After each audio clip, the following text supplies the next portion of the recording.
Let's talk about site models. A site model, in its simplest form, has context and your site. Site models vary in detail. Some are incredibly detailed, some are very simple. What your site model is often depends on your project. Is there something important about your site that you want to emphasize or focus on? Fundamentally, though, a site model has some context. Context is usually less detailed than the proposal, the work that you're working on. So we take a site model and we add a proposal. Now, a proposal might sit usually roughly in the center of your site model, making sure to allow for suitable context around it. Too much context, and it might be hard to understand what your site is and what your proposal is. Too little context, and it's not really a site model at that point. You need to think about scale, overall size, a thickness for a base, and how the edges are considered. Your context can go on forever. Your site will be defined, but when you cut your context, that might be a square, that might be a circle, that might be an irregular shape. Consider where you're cutting and what you're cutting through. What's going to look good in the model? Your context might be buildings. You might have a slope, trees, roads. These context buildings may be suitable to sit on the edge of your site model. So they themselves might be cut in half. So some context may be full buildings and some context might be partial buildings. And these look good if they sit right on the edge of the base. So the base feels like you've taken a cut right through the building and into the earth. With all the effort that you've made for a site model, often you want to use that site model. Why else are you making it? So you're making different proposals to go into the site model. So your site area, the site on your model, that might be removable, or there might be a slot where you can take your proposal and slot it in to the site. So you can remove that area and put in your proposal. So we need to think about scale. Having chosen our scale, in this example we're going to be talking about 1 to 50 site models. That's models that are 50 times smaller than real life. We're going to be considering then how big that model is going to be on our desk, on our table. What's practical? What's possible within our timeline? What size materials are we using to make it? These are all considerations when thinking about a site model. You may sometimes change the scale to suit how long you've got to make something, or how much materials, or the cost of making something. But sometimes you're given a scale, and today we're going to focus on 1 to 50 for our site model. So materials. What are we making our site model out of? Now, site models don't have to use expensive materials. They don't have to be very complex. Often they're nicest out of simple one-colour materials. You need to think about the thickness of the material, how that material is going to join together, the joints. Typically one material for the context, and then your proposal or your site could be in a different material or in a different colour. But usually with the majority of a site model, it's best just to keep it simple. In this example, we're going to be looking at Greyboard. Greyboard is one of our favourite model making materials. It's relatively cheap, it's fully recycled, it comes in a variety of different thicknesses, which we're going to go over now. In general, the thinner thicknesses are the best to use. 1mm, 1.5mm. Often you find Greyboard that is at the back of a sketchbook to give you some rigidity to that sketchbook. That's often 2mm, and it's actually too thick for most model making tasks. So we need to consider the joints. That's where the two pieces of material, Greyboard, join together. One piece coming along is going to hit the edge of another. That means this edge here is going to be visible when looking from this direction. If we're looking from this direction, then we won't see the edge. So you can consider, when planning and assembling, what makes the most sense for the orientation of the visible edge between the two materials. It's not always going to be perfect. Sometimes you can't avoid seeing an edge, but that's okay. So let's have a quick look at some greyboard. Here we have a piece that is 1 mil thick. It has a bit of flexibility to it. I can move it around, but it does hold rigid. It doesn't flop around like thinner card. What is really nice to consider on the edge of the card is that it looks the same as it does on the face of the card. That means you can stack up sheets of greyboard, glue them together with PVA glue, and you have a thicker material. So you can go from a 1 to a 2 mil to a 3 mil just by layering up 1 mil card. So cutting greyboard is just like cutting any other material. If you've seen us talk about cutting thinner material, then you'll remember that it's always good to cut with multiple passes. And greyboard, 1 mil greyboard, you can cut usually in 2 or 3 passes. What sometimes people find is they've cut thicker greyboard before, 2 mil greyboard, and it can take quite a lot of effort, and that's why 1 mil is often the better choice. So as ever, orientate the card to a natural angle, hold your metal ruler on a cutting mat with a Swan Morton scalpel and cut across the card. One cut should give you a nice clean score. Now, I wouldn't recommend scoring and bending like this. It's always better to glue, but if for some reason you do need to cut and score, you can see that works really nicely with a clean cut. Now, I wouldn't move my ruler away because then I won't get a clean cut. So I'm going to recut my first cut. I'm then going to do a second cut. And before moving my ruler, I can give it a little feel if I like. It's not moving, it's not quite cut out. So I can do another final cut. Hardly anything was cut then, but that means that my cut edge looks just as crisp as my original factory cut edge. With thicker materials, like greyboard, having a square cut to your edge is really helpful. So making sure that what you're cutting is square as possible. And one way to keep that square is just to make sure that when you're cutting, your scalpel blade is not tilted off to the side.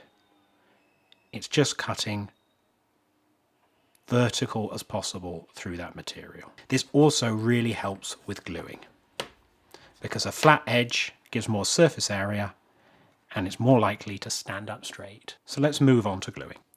So as standard, we're using PVA glue. This brand is EvoStick, which is our recommended choice. Pour a bit of the glue out onto a piece of scrap paper and then use a tool, such as a bit of scrap greyboard, to apply it. The main mistakes people make with PVA glue is using too much of it. So less is more. And using the little stick, I can apply a small amount of glue to this. And I can take a little bit off even. And so you can see here the amount of glue that I'm applying. It's a very small amount. I just want to cover the edge. And once I've done that, I can push my two pieces of material together and hold for a few seconds. And in that time, it is now stuck. Now, it's not fully dry. I can still manipulate it. I can straighten it. I can bend it. I've got some time. But the PVA glue has already stuck enough for me to move on to my next piece. If I go up close to it and have a look, you might be able to see a little bit of excess glue that's just a bit visible on the edge. Now, I could clean that up if it was a lot of glue. but it will dry clear, so I don't have to worry too much about that visible glue. But I can scrape that off and tidy that up. So that's gluing Greyboard. Sometimes when you glue things, you might need a little bit of help. And one thing that's good for this with Greyboard is just a bit of masking tape. You can put a bit of masking tape up against what you're gluing if you need to give a little bit of support. And of course, when the glue is dry, you can easily remove that masking tape. Sometimes maybe you put a bit of tape across something like this. It might just hold it down in place in the right position. The other things that you might do sometimes is use objects just to prop something up. So here we have your site. You have this on an A0 sheet, which can be printed to scale on A0, which is 1:50. This is really helpful to have this, along with any other drawings that you can get printed to the same scale, 1:50. Often with site models, you don't have all the information you need, unfortunately. So you do have to go out there and get your own measurements often. So there's a few ways to do this. You could go and look at a building. You could find information about that building on local planning websites.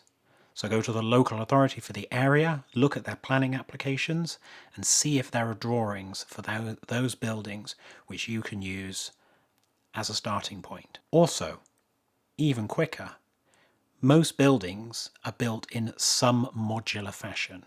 They might be out of bricks or blocks, or they might have panels on the outside, or they might have windows that are the same size on the ground floor as they are on the fourth floor. Because of this, you can measure part of a building, say 1 brick, and count the bricks, and you'll know then how tall the building is.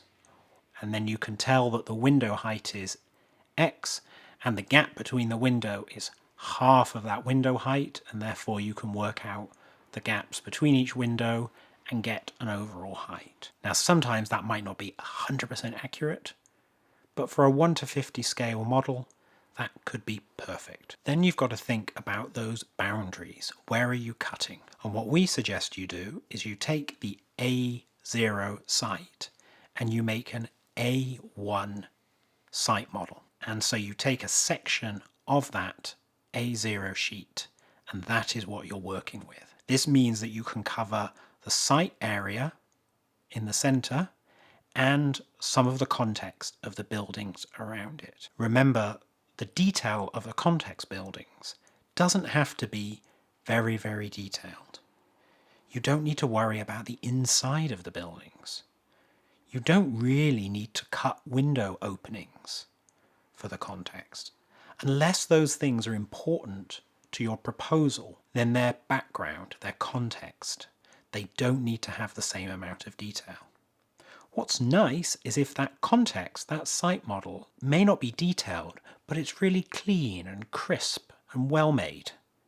And that means when you do a detailed proposal model in the center of your site model, it looks great with this backdrop of the context. It's also important right now to think about what photographs you will be taking of this model. So what bit might you remove or be able to remove so that you can get a good camera angle? If your site, like this one, has got 4 buildings all around it, it might be really helpful if 1 or 2 of those can actually be removed so are not stuck down to the base. This will then allow you to get the camera down low and take a good picture of whatever you put inside the site. You could try and make an A0 model, but that's going to take a lot more materials, a lot more time.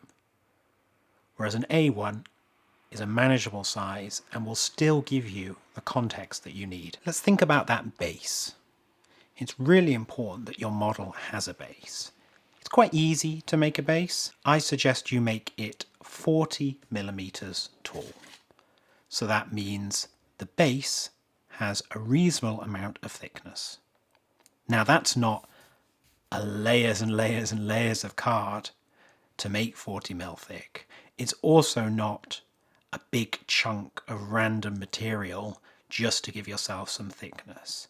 You still want to craft that base. So it's out of the same material, it's out of Greyboard. And you can do that quite easily. You can take a sheet, put either across, sitting across the base, 40 millimeters tall, a strut that goes across, and then 4 side pieces around the side. Now, if you want the base to be overall 40 millimeters, then strictly speaking, these struts would be 39 millimeters tall, because the material at the top here is 1 millimeter. But the thickness of the base doesn't need to be precise. But all of your struts should be cut to the same height, so that when you place them together, you've got a stable base. You don't need to put a piece on the bottom, because you're not going to see that. It's going to be placed down, and this is all going to be hidden. And this is a good starting point. This also allows you, if you wish, to cut a slot for your base. So your slot for your base might be recessed. So you might cut into that and have a space where you can slot in your proposal. So we now know we're having a base, we know the scale, we know the size of our model, we know what context we're including. We've hopefully got drawings and measurements of the information that we need, heights, sizes of windows, any paths or roads or important details that are on our site. You don't need to include every detail on your site model. Trees are best kept simple. Unless they're crucial to your design, leave them as sticks poking up, or not at all if they're not important. Overly designed trees often just clutter a site model unnecessarily. Don't worry about the inside of those context buildings. You don't need to do furniture, even if furniture might be shown on a drawing you have. That's not important, what's inside a context building that you are not touching. You might structurally decide to put a floor plate in behind, but if you're not going to see those floor plates because the windows aren't cut out, then there's not much point to that either. What is nice, however, is to consider what's it going to look like on the edge of your site. The edge of that site model is going to be seen, and so it could be nice to have that open so that those context buildings have been sliced through and you can see inside them. Alternatively, you could decide just to not see inside them. So it's as if you're cutting not into a building, but into a block of wood where it's solid all the way through. Either option would be fine, your choice. With your context buildings, you need to decide how much detail they're going to have. This is up to you, but consider the right amount of detail for the scale that you're making. If it's going to be really hard to cut out of card and hardly visible, then it's possibly not worth making. But you can layer up the card on the facade of the building. So imagine this is the elevation, straight on looking at the building. You could make that up of pieces of card, pieces of Greyboard glued together to assemble the facade of the building. And that could start creating spaces where there are windows or doors just by adding 1 or 2 or 3 layers to it. So that's an easy way to create some detail, but not too much detail. So I'm making here a fragment of the site model, just so you can see how I would go about gluing, cutting and assembling a piece of the site. You're creating the whole site. I'm just going to create a segment so you can see the principles that go into the whole site model.